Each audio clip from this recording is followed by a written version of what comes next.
Bendiciones, bendiciones. Estamos aquí en el segundo video de esta maravillosa clase Panorama del Nuevo Testamento.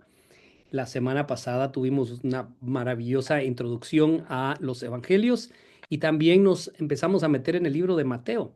El día de hoy vamos a continuar con, en la búsqueda de Jesús, en la búsqueda del maravilloso Mesías y entendiendo en los evangelios cuándo y cómo vino, en las epístolas para qué vino y en el maravilloso libro de Apocalipsis el triunfo final de aquel que era, que es y que ha de venir.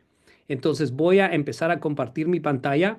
Voy a iniciar en la última diapositiva que estábamos en el video anterior y en la clase anterior y le pido por favor que vaya tomando notas y que vayamos apuntando algunas preguntas y si en algún momento algo no queda claro, interrúmpame, por favor, sin ninguna pena.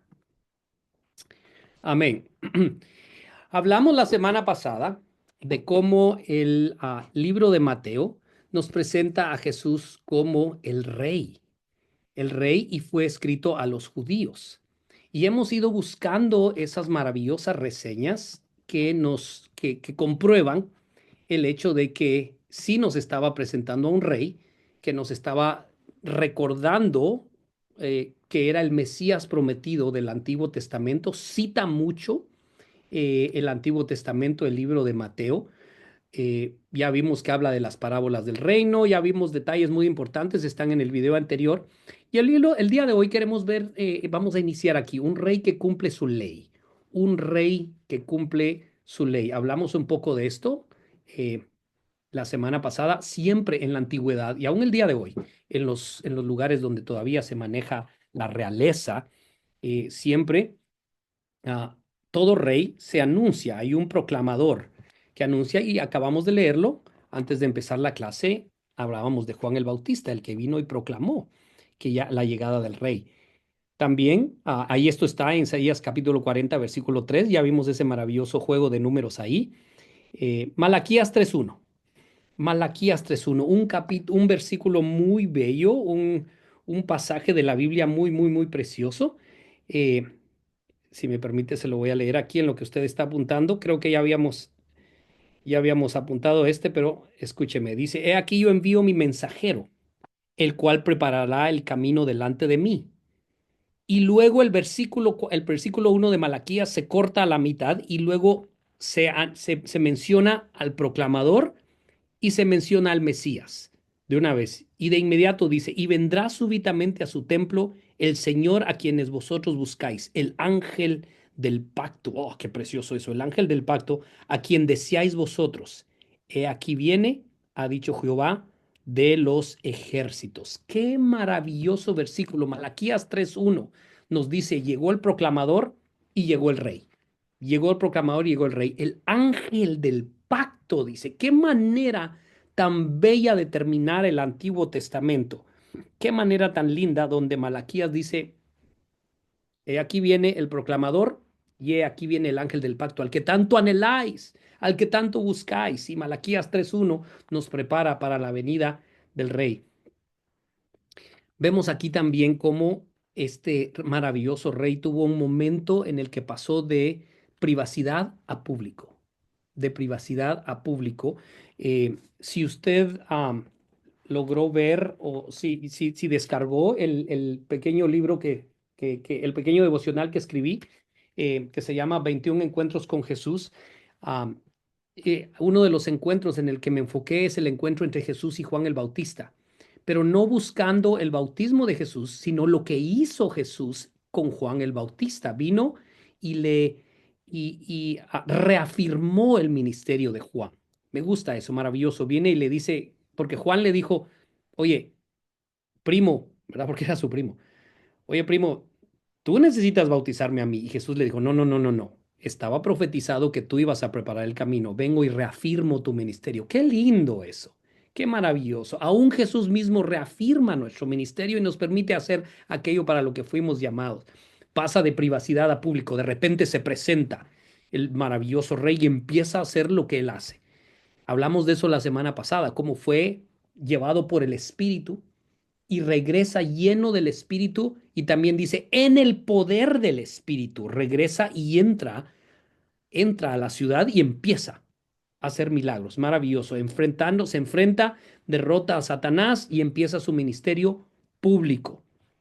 Maravilloso eso. Y empieza con esto, muy importante, y Mateo nos lo dice, el pecado no solo es el acto, también son las intenciones, también son las intenciones. Estábamos teniendo nuestro devocional antes de entrar aquí y en el devocional encontramos en Primera de Juan algo tan maravilloso, y usted, si usted ha leído Primera de Juan, dice que Él es el que nos perdona de nuestros pecados y nos limpia de toda maldad. Ese versículo es tan especial porque cuando dice nos perdona de nuestros pecados, está hablando del acto y nos limpia de toda maldad, está hablando de intenciones. Está hablando de intenciones. ¿A qué me refiero? Porque 14 veces en el libro de Mateo, 14 veces Jesús dice, yo os digo, tremendo, un rey, diciendo, ok, les habían dicho esto, pero yo les digo esto. De cierto, yo les digo. En otras palabras, está diciendo, soy un rey, mi palabra es la que cuenta, mi palabra es la que cuenta.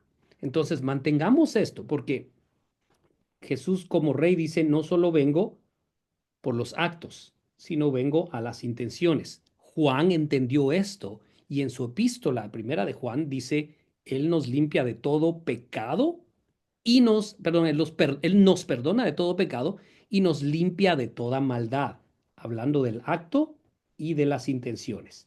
Y una vez más, 14 veces nos dice, yo os digo. Eso solo un rey hablaba así, solo un rey hablaba así. ¿Qué autoridad? Muestra su autoridad de una manera muy especial, muy intencional. Continuamos entonces. Todo rey tiene su gabinete. ¿Ok? Todo rey tiene su gabinete. Esas personas que están cerca de él, ese grupo de personas que lo entienden, conocen su corazón, conocen su manera de gobernar, conocen sus intenciones, conocen los secretos del rey y llevan a cabo la obra inmediata, la palabra inmediata del rey.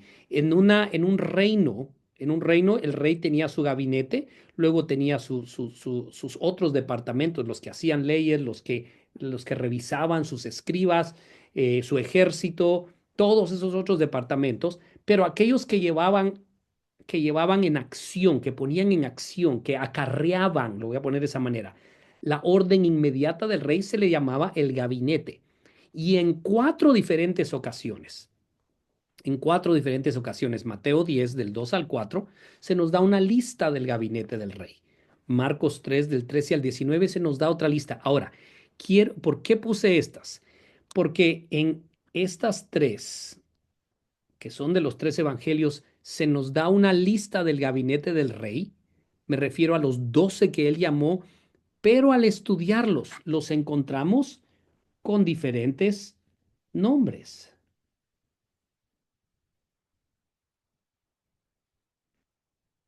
¿Por qué es eso? Porque es que en un lugar se le llama Pedro, en otro lugar se le llama Cefas, en otro lugar se le llama Simón. ¿Por qué en un lugar se le llama bueno, cada uno tenía diferentes nombres. El de Pedro, Cefas y Simón es el que quiero usar. ¿Por qué existe eso? Si ustedes recuerdan, la semana pasada hablé de cómo es que los judíos tenían la costumbre de tener un nombre que usan dentro de la nación judía y un nombre que usan para hacer negocios. En esta ocasión vemos la diferencia de los nombres porque los libros fueron escritos. Si ustedes recuerdan, Mateo fue escrito a los judíos, perdonen mi letra, Marcos fue escrito a los romanos y Lucas y Hechos fueron escritos a los griegos. Bueno, más bien Lucas. Lucas fue escrito a los griegos. Entonces, por eso es que vemos esa diferencia, pero el gabinete es el mismo. El gabinete es el mismo. Y luego, antes de enviar al Espíritu Santo en Hechos 1:13, se nos repite la lista una vez más para decir, el gabinete del rey estaba presente en el día de Pentecostés. Entonces, este siendo el gabinete del rey, muy importante. Luego Mateo 16, la iglesia, la eclesía. Ahí es donde tenemos unas conversaciones muy fuertes, tenemos unos momentos muy interesantes, pero se introduce el concepto de la eclesía, no se introduce a la iglesia, sino el concepto de la eclesía. ¿Cuál era el propósito? ¿Cuál era la autoridad? ¿Qué es lo que iba a hacer Jesús al entregarle su misión a un cuerpo que se llama la eclesía? Recordemos que lo que era eclesía, no sé si lo deletré bien, pero esa es la palabra griega. La eclesía no se referían a un templo, no se referían a la que nosotros usamos el día de hoy para usar la palabra iglesia. Ahorita usamos la palabra iglesia, pensamos en un templo, en un grupo de personas que alaban, que cantan, que escuchan palabra y que predican el evangelio. En ese tiempo, una eclesía era un grupo de personas elegidos dentro de una nación, un pueblo o un grupo de, o sí, una perdón, dentro de una nación y un pueblo, y eran los que legislaban, eran los que tomaban decisiones, ah, hacían las leyes, las revisaban, representaban a ese pueblo, a esa nación. Entonces viene Dios, viene Jesús y establece y dice, así como en el gobierno hay eclesías que representan, yo estableceré mi mi eclesía, que van a legislar, que van a representarme, que van a gobernar, que van a lo que Jesús, lo que Dios, perdón, lo que la Biblia nos presenta en Génesis capítulo 1 versículo 26 cuando los bendijo Dios y les dijo, fructificad y multiplicados, sojuzgad la tierra. Dominio es la palabra que estaba buscando, dominio.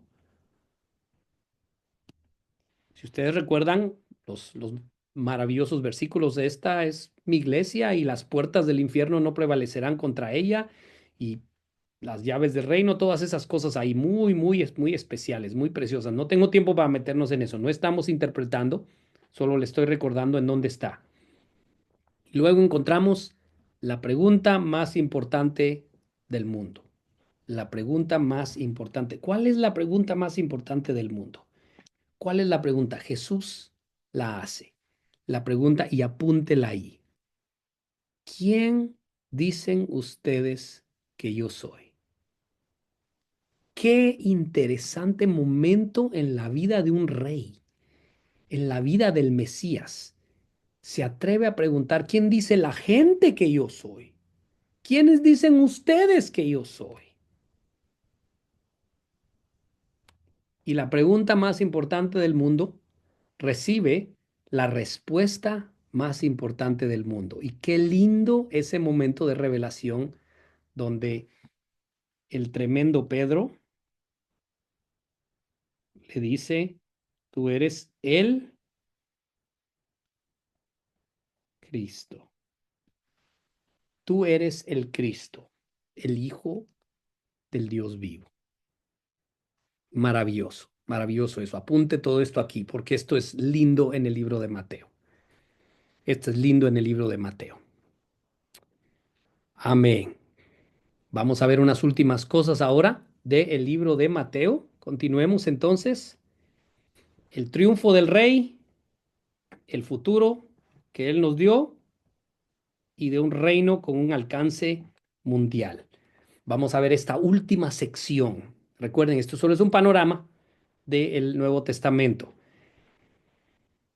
Número uno, el pollino y su mamá. El pollino y su mamá. Estoy hablando de la entrada triunfal a Jerusalén. Estoy hablando de la entrada triunfal a Jerusalén. Déjeme detener, bueno, algunos detallitos ahí. Mantos y hojas de palma. En eso, vamos a quedarnos ahí. Quiero detenerme un momentito ahí. A ver, vamos a parar. Vamos a parar. A ver, vamos a comentar aquí. Voy a grabar esto porque esto es importante.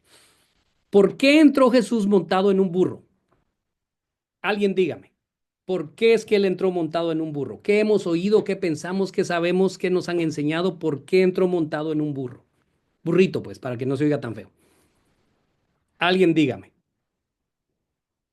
Por Amén. la, A ver, mi por hermana. el rey, Como A ver, enseñar niños. perdón, a ver, Pastora Zeneida. Pastor Diego Tiño, ya lo tengo en la mira. Pastora Zeneida, a ver, dinos, pastora. Creo que se Pastor, disculpe, sí, tenía una interrupción de mi internet. A cada rato me sale de la reunión y no oí su pregunta. Oh, ok, Yo ok, dije amén perdón. pensando que tenía. No hay problema, perdón, pensé que ¿Cuál es estaba la tratando de pregunta? hablar, pastor. Ok, no, está bien, pensé que estaba tratando de hablar. Vamos a dejar que alguien más conteste. Vamos a dejar que alguien más conteste. Para Ok. cumplir la Pastor profecía Diego, de Jeremías. usted no, Pastor Diego, porque a ver, ¿quién más contesta ahí? ¿Por qué? Hermana Adriana, Para, dinos, hermana Adriana. para cumplir la profecía de Jeremías. Ok, para cumplir la profecía de Jeremías.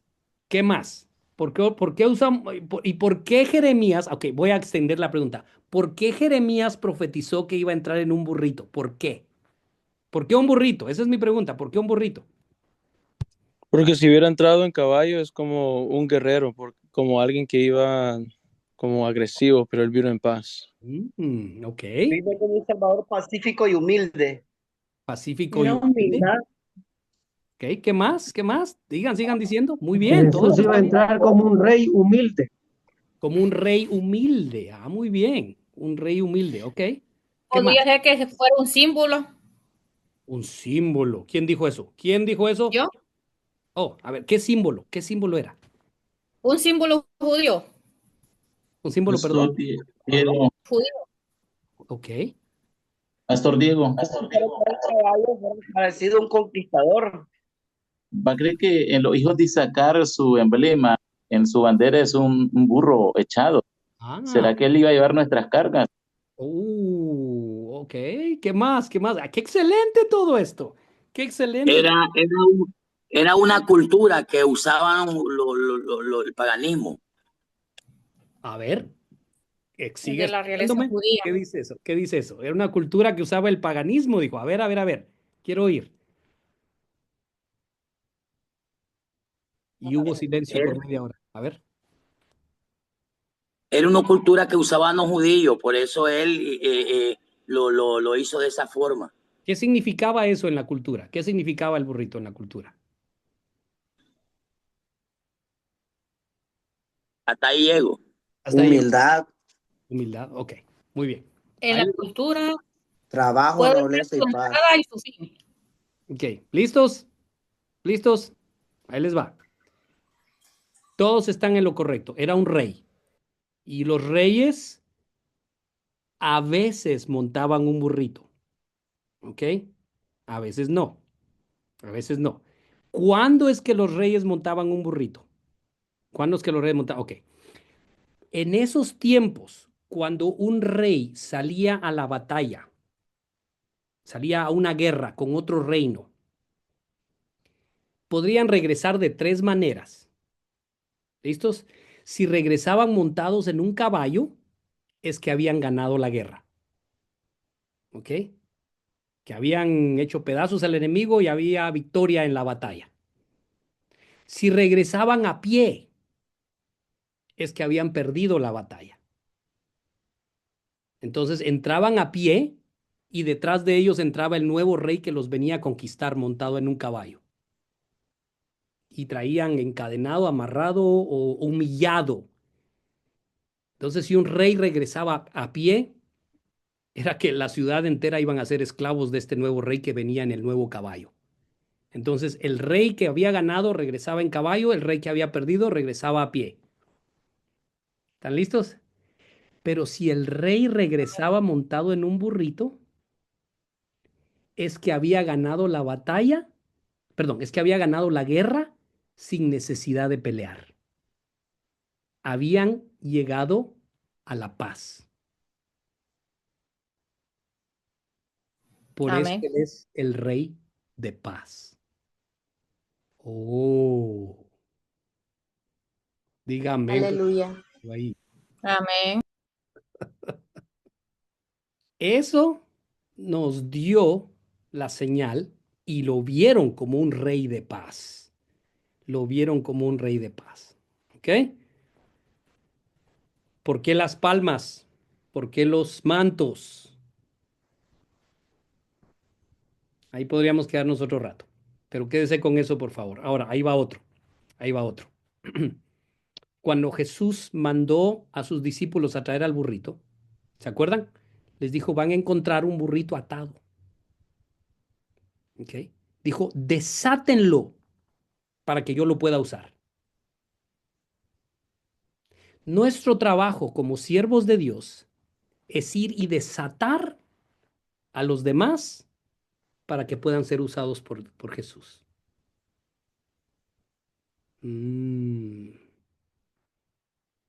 Tercera cosa, dice que iba el pollino, el burrito pequeño, pero iba la mamá también. ¿Ok? Cuando entraron. Él iba montado en el pollino, el que nunca había sido montado, pero iba la mamá también. No dijo, dejen a la mamá por allá, solo tráiganme al chiquilín. Dije chiquilín. Traigan, no solo me traigan al chiquito. ¿Por qué? ¿Qué estaba representando ahí en ese momento? Estaba representando el antiguo pacto y el nuevo pacto. Dijo, los del antiguo pacto también caminan conmigo, pero yo traigo un nuevo pacto. Y es un pacto de paz. ¿Ok? ¿Estamos Amén. bien? Amén. Mm, Amén. mm, Pastor, diga. disculpe. Ujú, eh, Estoy pensando en algo muy importante acerca de la interpretación de la Biblia. ujú, Anteriormente hemos leído varios versículos y hemos tenido mucho cuidado para no ir a predicar lo que no se dice en la Biblia. ujú. Entonces, en este caso, con esta interpretación de que soltar el burrito significa soltar a los perdidos para que sean usados por Jesús, ¿eso es la interpretación que el Espíritu Santo le dio a usted o eso eso es exactamente lo que todos debemos de interpretar? No, no, no. Ok, ajaja, muy bueno, muy buena pregunta. ¿Es algo que Dios me dio a mí o es algo que está ahí? Ok, aquí mi hermana, y buena pregunta, aquí es donde usamos el griego original, porque en el griego original hay una palabra que se usa para soltar con un propósito, otra palabra que se usa para dejar libre, desatar. Por eso Perfecto, cuando, ¿sí, sí me entiende? ¿Sí me entiende? Y la misma palabra que se usa cuando desataron al burrito es la misma que se usó cuando dice que vino a desatar las ataduras. ¿Ok? Entonces, eso es santo, Dios, ya la perdimos. Ya la perdimos, ya la perdimos. Pero bueno, para que todos escuchen esto, y va a quedar grabado, pastor, ahí para que escuches, pero la misma palabra se usa, porque no solo es desató soltó un cordoncito, sino que tenemos que ver qué palabras se usa para desatar.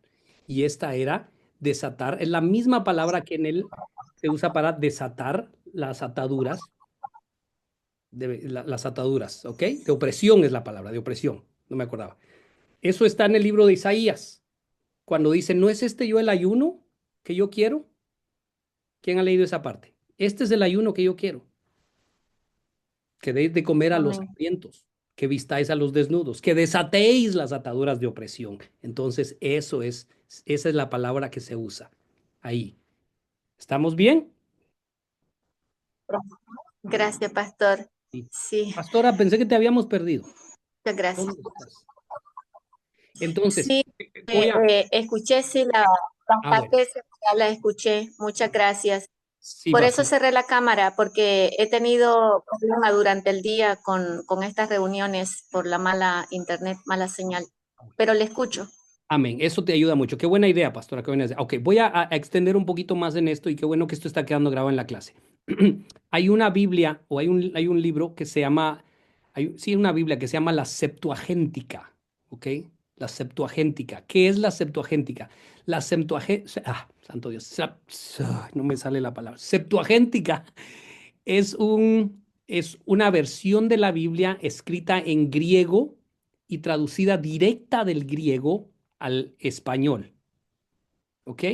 Entonces, eso nos ayuda porque podemos ver las palabras originales que se estaban usando y las podemos comparar con, y esto es el antiguo, la Septuagéntica es del Antiguo Testamento, y las podemos comparar con las palabras usadas en el Nuevo Testamento. Entonces entendemos qué palabra se conecta con cuál.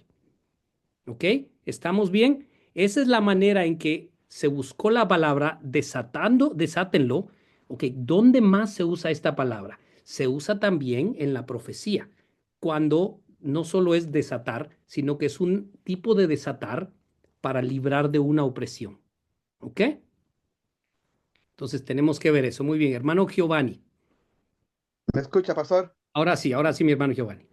Así, a modo de interpretación, usted me corrige.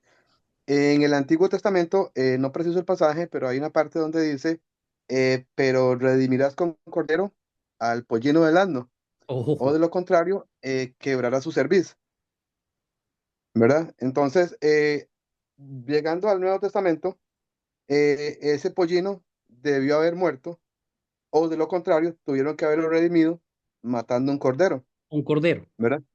Ajá. Entonces, como a modo de interpretación, ¿verdad? Aparte de que yo era un pollino a quien desataron, también era un pollino que tuve que haber muerto, ¿verdad? A no ser que un cordero fuera sacrificado para que yo no muriera. El pollino del asna debió haber muerto porque tenía que morir, excepto que hicieran un rito donde mataran un cordero en lugar del pollino para que él pudiera vivir. Entonces, a modo de interpretación, yo lo veo también de esa manera, ¿verdad? Jesús, el cordero, que murió en lugar del pollino del asna, ¿verdad? Que debió haber muerto. Alguien diga amén a eso. Alguien diga amén a Amén. eso. Excelente, excelente. Amén, Excelente. A pastor. ver, hermano Saulo, ya, qué bárbaros, puros teólogos. Por eso en Marcos 11:3 dice que si le preguntaban que por qué desataban el pollino, él le dice, porque el maestro lo va a ocupar y luego lo devolverá. Está excelente lo que dice el hermano Giovanni, así es. Y después lo devolverá. ¿Por qué lo desatan? Dijo un hombre. ¿Se acuerdan? Llegó y dijo, ¿por Sí, qué lo desatan? Porque el sí, maestro lo necesita. sí. ¿Ok? Amén. Pastora Zeneida, ¿estás oyendo todo esto? Y luego Sí, lo pastor. devolverá. Y luego lo devolverá. Fue redimido. Amén. ¿Ok? Entonces Fue esto redimido. Amén. no es una idea. Esto es lógico. ¿Ven cómo los demás están completando esto? Excelente. Excelente, excelente. Excelente. ¿Estamos bien entonces? Amén. Amén. Muy bien, muy bien. Continuemos con la clase porque se me emocionan ustedes, qué bárbaros. Puros teólogos aquí. Tremendos, tremendos, tremendos. Les aplaudo. Les aplaudo. Amén. Continuemos entonces. Fíjense que solo logramos tocar un poquito en esto y nos emocionamos. Nos emocionamos. Muy bien. Continúa esto entonces. La entrada en el templo. Oh, la entrada en el templo. Me encanta el momento en el que entra en el templo y ejercita su autoridad. Dice la Biblia que él se hizo a sí mismo un látigo. Quiero que pensemos un momento por eso. Él no llegó y agarró un látigo que ya estaba ahí y empezó a golpear. Se hizo a sí mismo un látigo. ¿Se imagina cuánto tiempo pasó Jesús haciendo el látigo mientras veía todo lo que ahí estaba pasando? Ahí voy a dejar eso. Luego en Mateo 24 y 25 se nos habla de la segunda venida. Quiero que ponga atención a esto cuando hablamos de la segunda venida. Cuando a Jesús le preguntaban acerca del rapto, él siempre decía, ustedes estén listos. Siempre decía, ustedes estén listos. A veces nosotros le damos más atención a un tema de la que Jesús le dio. ¿Ok? ¿Sí me está entendiendo? Ah, Amén. es importante. ¿Viene otra vez? Claro que viene otra vez. Él mismo lo dijo. Viene otra vez. Y ahí en Mateo 24, 25, es más, hay una epístola donde tiene el capítulo más largo del todo el Nuevo Testamento que habla más de este evento que Jesús mismo habló. Pero el rey va a volver, el rey volverá. Eso es lo que tenemos que tener en nuestra mente aquí. Ahora, termina con un maravilloso capítulo, Mateo capítulo 28, donde nos dice, lo que yo traje no es una religión, no es una religión nacional, ni es una religión racial. O sea, les dijo, no se queden solo con los judíos.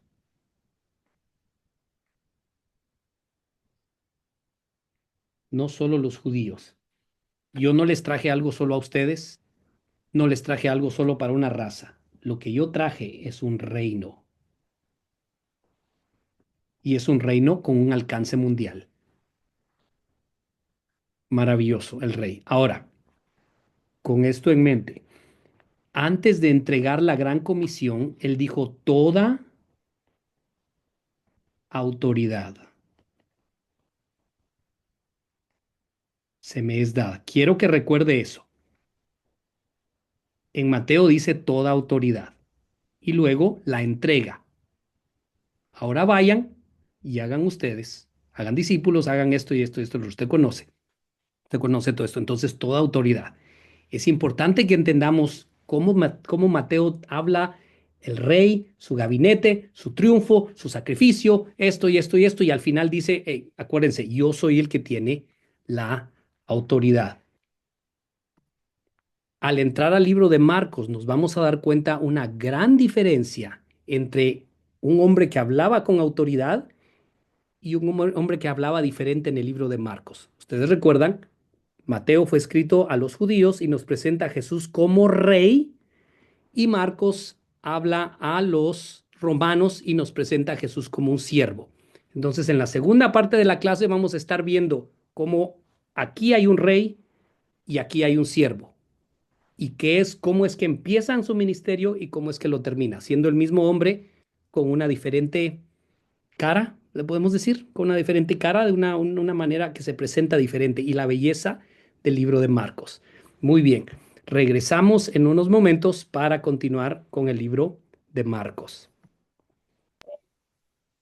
Amén, amén. Estamos de regreso después de un tiempo de conversación, un ejercicio que hicimos, aprendimos cosas lindas, cosas buenas y entramos al maravilloso Evangelio según Marcos.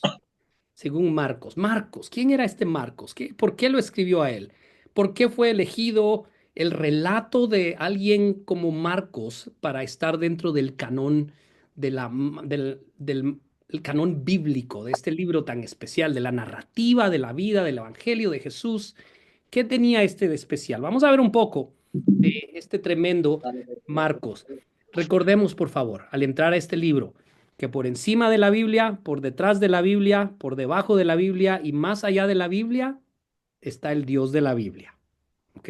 Amén. Vemos siempre esto. La Biblia, la palabra, no es más importante que el Dios de la palabra. Y la palabra viva es Jesucristo. Amén. Marcos nos presenta a Jesús como el siervo de Dios. El siervo de Dios. Y fue escrito a los romanos.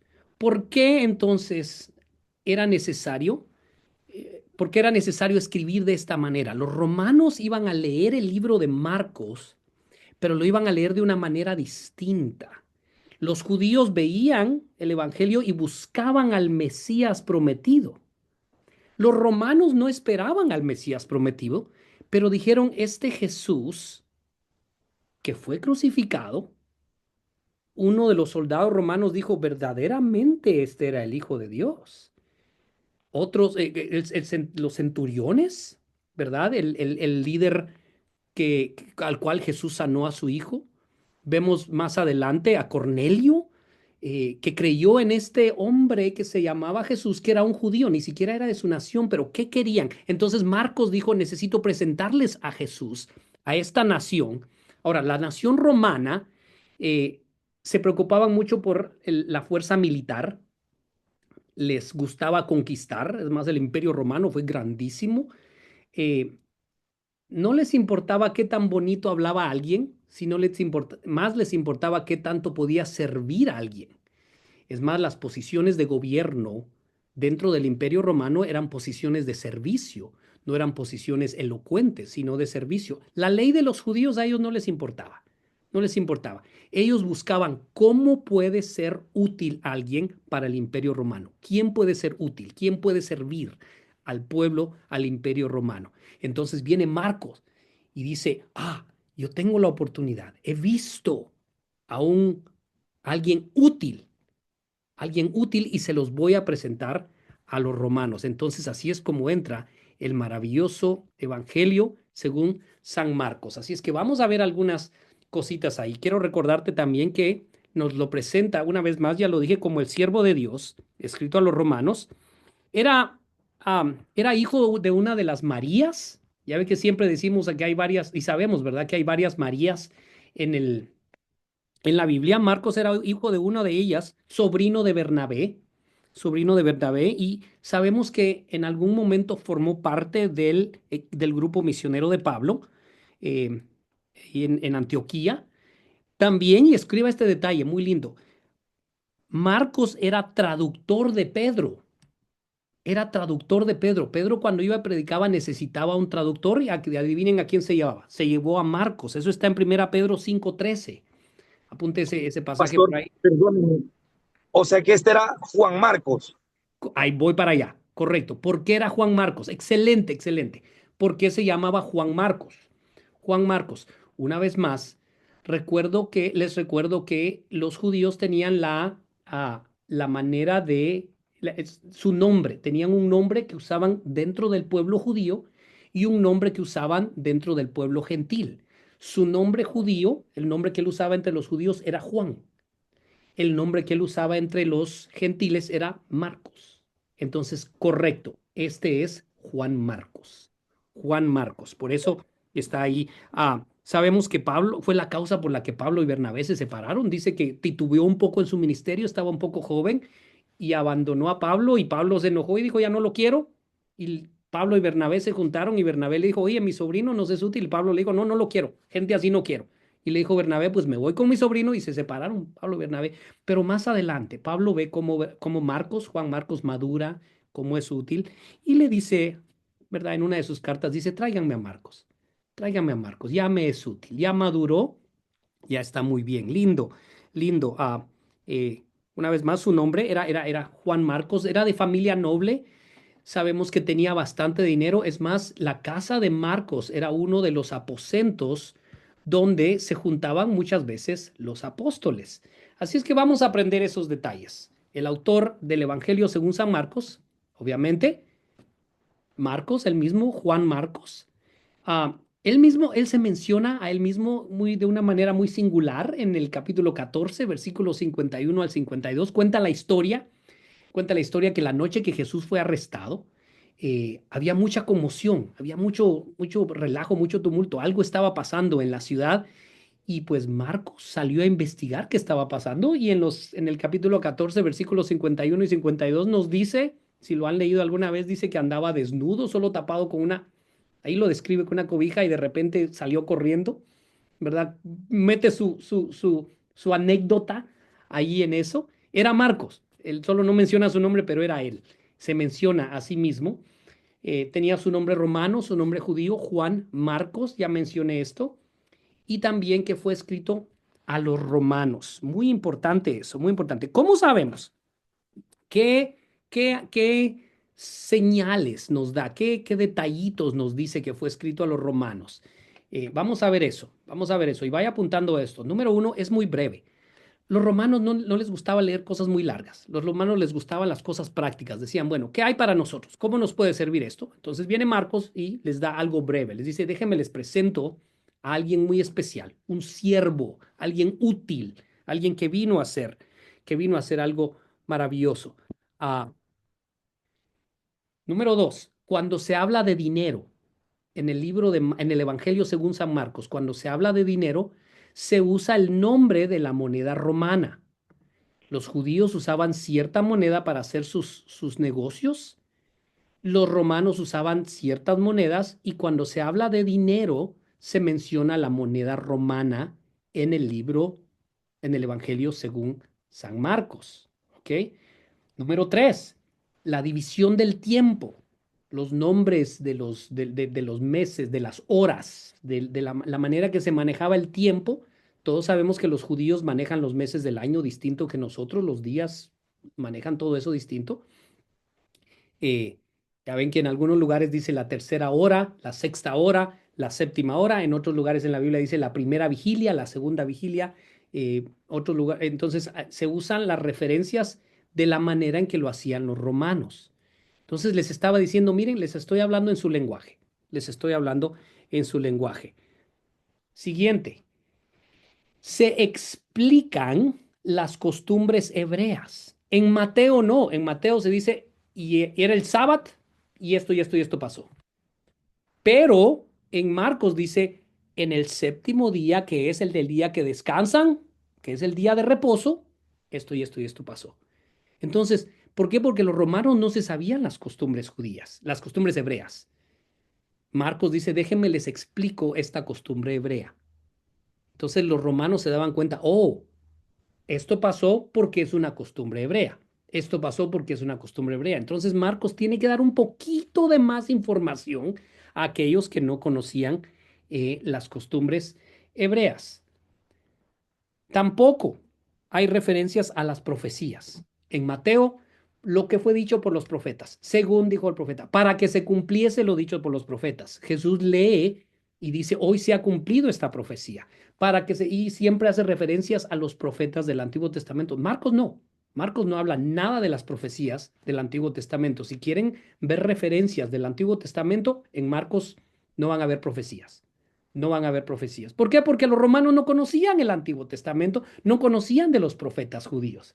Entonces Marcos no menciona, no hace referencia a las profecías. A esto nos dice que Marcos fue muy intencional al escribirle a los romanos.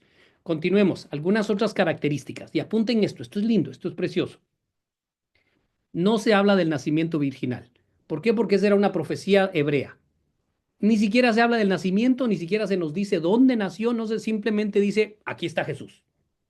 Lo presenta ya grande. Dice, miren, este es Jesús. Porque a los romanos no les importaba de dónde venías. Los romanos decían, de donde vengas, lo que nos interesa es que sirvas de algo. ¿Ok? Puedes venir de lo más humilde, puedes venir de la nobleza, puedes decir, si eres útil, eres útil. Entonces dijo Marcos, ¿para qué darles genealogía? ¿Para qué darles de dónde viene? ¿Para qué hablar del ángel que se le apareció? No, aquí va. No hay nacimiento virginal, no hay nada de la niñez. No se menciona la visita de los Magi. ¿Se acuerdan? La semana pasada hablamos de los Magi. No se menciona la visita de ellos. ¿Ok? No está el sermón del monte. ¿Por qué? Porque en el sermón del monte Jesús estaba estableciendo las reglas, los estatutos de su reino.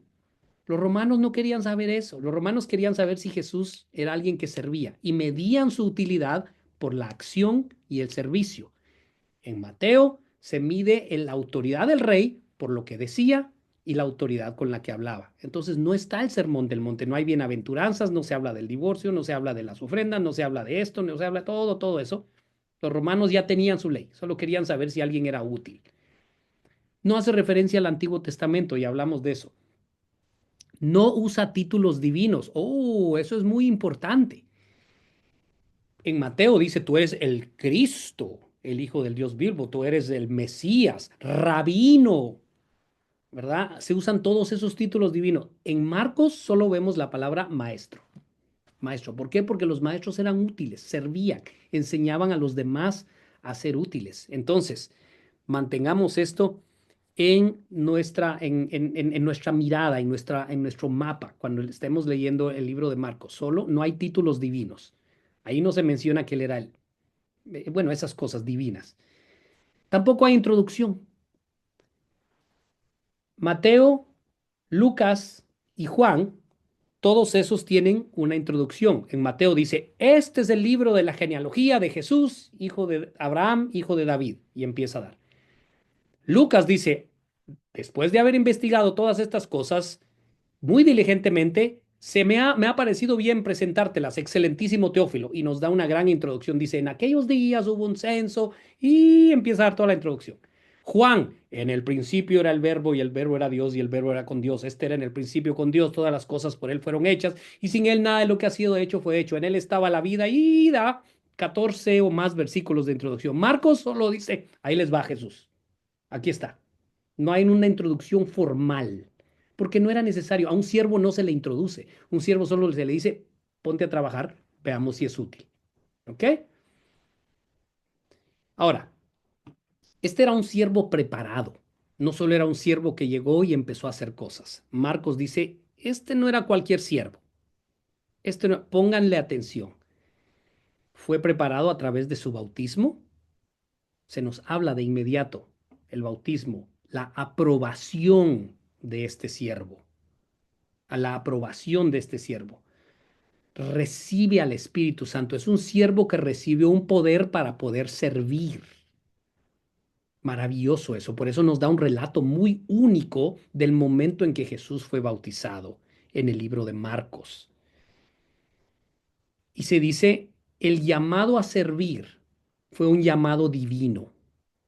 Fue un llamado divino. Eso ya llamó la atención de los romanos, porque dijeron, este no solo está queriendo ser útil, este fue llamado de una manera divina a servir, fue preparado, no solo fue preparado, fue respaldado, recibió poder para servir y ahora es un llamado divino.